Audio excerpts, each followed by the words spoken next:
ರಾಜ್ಯ ಸರ್ಕಾರದಲ್ಲಿ ಸಿಎಂ ಕುಮಾರಸ್ವಾಮಿಗಿಂತ ರೇವಣ್ಣ ಸಾಹೇಬ್ರೆ ಪವರ್ಫುಲ್. ಅವರ ಇಲಾಖೆಯೇ ಫೇಮಸ್. ಹೀಗಂತ ಹೇಳೋದಕ್ಕೂ ಒಂದು ಕಾರಣ ಇದೆ. ಸಮ್ಮಿಶ್ರ ಸರ್ಕಾರದಲ್ಲಿ ಲೋಕೋಪಯೋಗಿ ಇಲಾಖೆಗೆ ಅತಿ ಹೆಚ್ಚು ಅನುದಾನ ಸಿಕ್ಕಿದೆ. ಪ್ರತಿ ಕ್ಯಾಬಿನೆಟ್ ಸಭೆಯಲ್ಲೂ ರೇವಣ್ಣ ಇಲಾಖೆ ಅಥವಾ ರೇವಣ್ಣ ತವರು ಹಾಸನ ಜಿಲ್ಲೆಯ ಟಾಪಿಕ್ ಇದ್ದೇ ಇರುತ್ತೆ. ಸಿಎಂ ಕುಮಾರಸ್ವಾಮಿ ಕೂಡ ರೇವಣ್ಣರ ಯಾವ ಕೆಲಸಕ್ಕೂ ಇಲ್ಲ ಅನ್ನೋದೇ ಇಲ್ಲ. ಎನಿ ಟೈಮ್ ಯಾವ ಫೈಲ್ ಆದ್ರೂ ಕಣ್ಮುಚ್ಚಿ ಸೈನ್ ಹಾಕ್ತಾರಂತೆ ಮುಖ್ಯಮಂತ್ರಿ ಕುಮಾರಸ್ವಾಮಿ.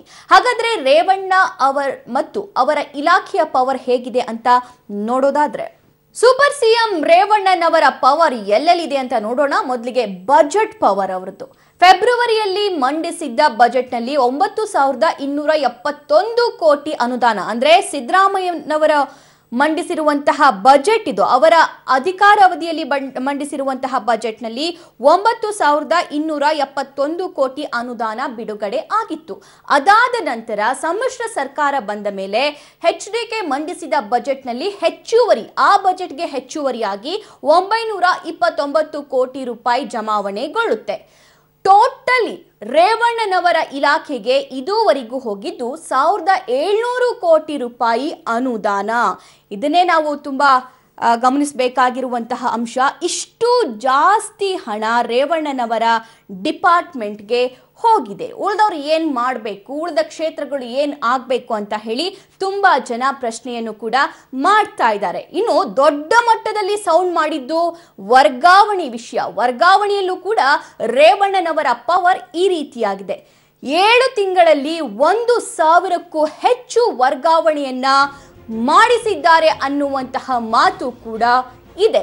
ಪ್ರಮುಖವಾಗಿ ಎಕ್ಸಿಕ್ಯೂಟಿವ್ ಎಂಜಿನಿಯರ್ 15 ಜನ, 200ಕ್ಕೂ ಹೆಚ್ಚು ಎಇಇಗಳ ವರ್ಗ ಆಗಿದೆ. ಜೊತೆಗೆ 50ಕ್ಕೂ ಹೆಚ್ಚು ಎಇ ಎಕ್ಸಿಕ್ಯೂಟಿವ್ ಇಂಜಿನಿಯರ್ ಮತ್ತು ಜೆಇ, 500ಕ್ಕೂ ಹೆಚ್ಚು ಎಇ ಮತ್ತು ಜೆಇಗಳ ವರ್ಗ ಕೂಡ ಆಗಿದೆ. ಇನ್ನು 100ಕ್ಕೂ ಹೆಚ್ಚು ಬಿ ದರ್ಜೆ ನೌಕರರ ವರ್ಗ 7 ತಿಂಗಳಲ್ಲಿ ಆಗಿದೆ ಅನ್ನುವಂತಹ ಮಾಹಿತಿ. ಇನ್ನು ಸೂಪರ್ ಸಿಎಂ ರೇವಣ್ಣನವರ ಪವರ್ ಕ್ಯಾಬಿನೆಟ್ ನಲ್ಲಿ ಹೇಗಿದೆ ಅಂತ ನೋಡೋಣ. ಒಟ್ಟು ಕ್ಯಾಬಿನೆಟ್ ಸಭೆಗಳು ಇದುವರೆಗೂ ನಡೆದಿದ್ದು 16. ಪ್ರತಿ ಸಭೆಯಲ್ಲೂ ಕೂಡ ಲೋಕೋಪಯೋಗಿ ಇಲಾಖೆಯ 2 ರಿಂದ 3 ವಿಷಯ ಅಪ್ರೂವ್ ಆಗುತ್ತೆ. ವಿಷಯ ಪ್ರಸ್ತಾಪ ಅಲ್ಲ, ವಿಷಯ ಅಪ್ರೂವ್ ಆಗುತ್ತೆ. ಕ್ಯಾಬಿನೆಟ್ ನಲ್ಲಿ ಒಟ್ಟು 20ಕ್ಕೂ ಹೆಚ್ಚು ವಿಷಯಗಳು ಇದುವರೆಗೂ ಅಪ್ರೂವ್ ಆಗಿದೆ ಅನ್ನುವಂತಹ ಮಾಹಿತಿ ಲಭ್ಯವಾಗಿದೆ. ಇಲ್ಲೇ ನೋಡಬಹುದು, ಸೂಪರ್ ಸಿಎಂ ಅಂತ ಕರೆಸಿಕೊಳ್ಳುವಂತಹ ರೇವಣ್ಣನವರ ಪವರ್ ಎಲ್ಲೆಲ್ಲಿ ಎಷ್ಟರ ಮಟ್ಟಿಗೆ ಇದೆ ಅಂತ. ವಿಚಿತ್ರ ಅಂದ್ರೆ ಅತ್ತ ಅಣ್ಣ ಲೆಕ್ಕವೇ ಇಲ್ಲದೆ ವರ್ಗಾವಣೆ ಮಾಡ್ತಿದ್ರೆ, ಇತ್ತ ತಮ್ಮ ಸಿಎಂ ಕುಮಾರಸ್ವಾಮಿ ವರ್ಗಾವಣೆ ದಂಧೆ ಮಾಡಬೇಕಾ ಅಂತ ಜನವರಿ 30ರಂದು ಜೆಡಿಎಸ್ ಸಮಾವೇಶದಲ್ಲಿ ಕಾಂಗ್ರೆಸ್ ವಿರುದ್ಧ ವಾಗ್ದಾಳಿ ನಡೆಸಿದ್ರು.